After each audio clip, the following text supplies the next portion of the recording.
Chapter 7. Dink, Josh, and Ruth Rose left Mavis at Alice's diner, then headed for Dink's house. Dink made tuna sandwiches and lemonade. Ruth Rose brought a bag of potato chips and some raisin cookies from her house next door. They ate at the picnic table in Dink's backyard. Dink took a bite of his sandwich.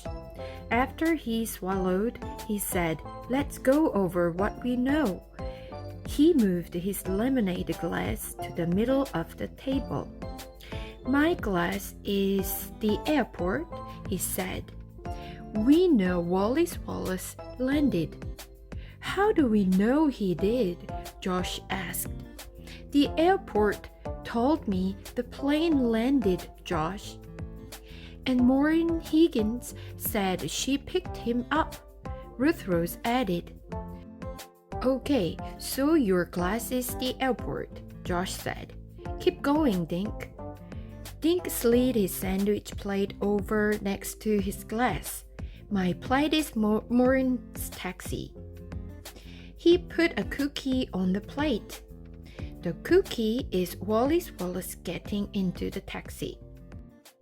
Dink slid the plate over to the opened potato chip bag.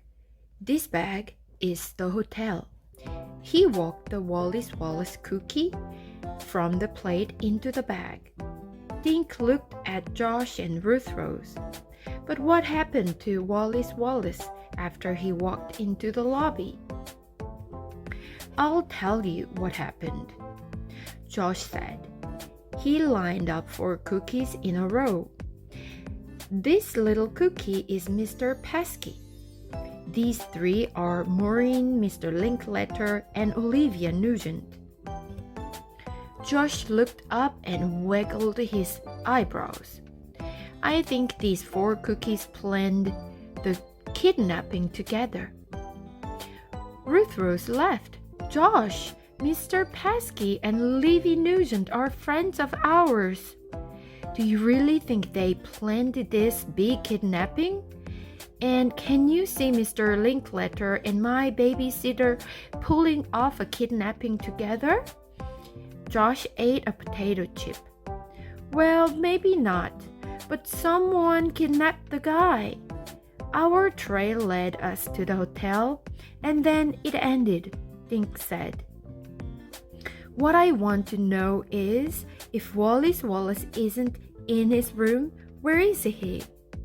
Dink nibbled on a cookie thoughtfully. "I'm getting a headache trying to sort it all out."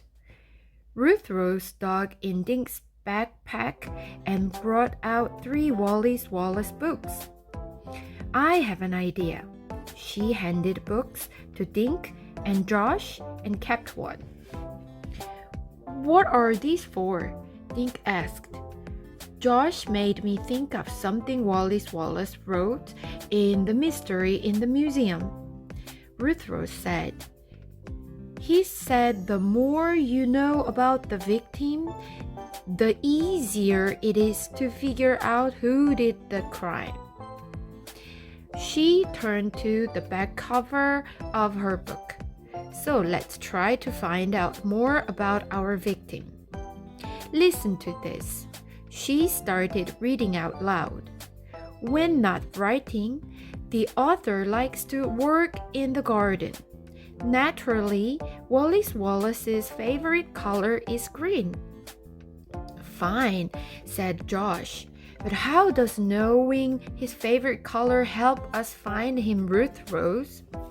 "I don't know, but maybe if we read more about him, we will discover some clues."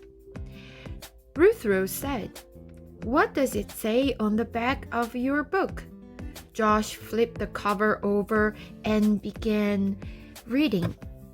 "Wallace Wallace lives in a castle called Moose Manor." He looked up. "We already knew he lived in a castle. I don't see any clues yet, you guys."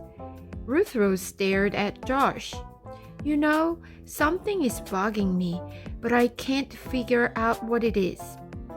Something someone said today, maybe. She shook her head. Anyway, read yours, Dink. Dink read from the back cover of his book. Wallace Wallace gives money from writing books to help preserve the wild animals that live in Maine. Okay, he gives money away to save animals, lives in a castle, and grows a bunch of green stuff, Josh said, counting on his fingers. Still no clues. Josh took another cookie. But I just thought of something. He began slowly munching on the cookie. Dink raised his eyebrows. Are you going to tell us, Josh? Well, I was thinking about room 302. Remember, someone signed the register right after Wallace Wallace checked into room 303. And the signature was all smudged. And then Olivia Nugent told us that room 302 had a do not disturb sign on it. Ruth Rose interrupted. Livy never went into that room at all. Just then, Dink's mother drove up the driveway. She got out of her car, waved, and started walking toward the picnic table. Oh no, Dink said. If Mom finds out I'm trying to find a kidnapper, she won't let me out of the house. Don't say anything, okay? Can't I even say hi? Josh asked. Dink threw a potato chip at Josh. Say hi, then shut up about you-know-what. Mrs. Duncan, Josh said, sliding a look at Dink. Hi kids, how was the book signing?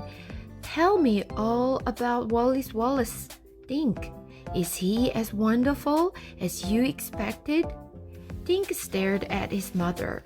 He didn't want to lie, but if he told her the truth, she wouldn't let him keep looking for Wallace Wallace.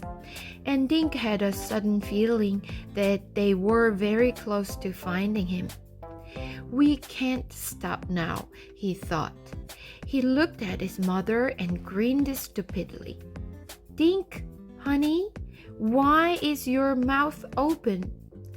He closed his mouth. Think, he ordered himself. Suddenly, Josh knocked over his lemonade glass. The sticky cold liquid spilled into Dink's lap. Dink let out a yawl and jumped up. Gee, sorry, said Josh. Paper towels to the rescue. Dink's mother ran toward the house. Good thinking, Josh, Dink said, wiping at his wet jeans. But did you have to spill it on me? You had the whole yard. Josh grinned. Some people are never satisfied. I got you out of hot water, didn't I? Right into cold lemonade, Ruth Rose said. Dink blotted his jeans with a handful of paper napkins. Come on, let's go meet Mavis before my mom comes back. There's something weird happening on the third floor of the Shangri-La.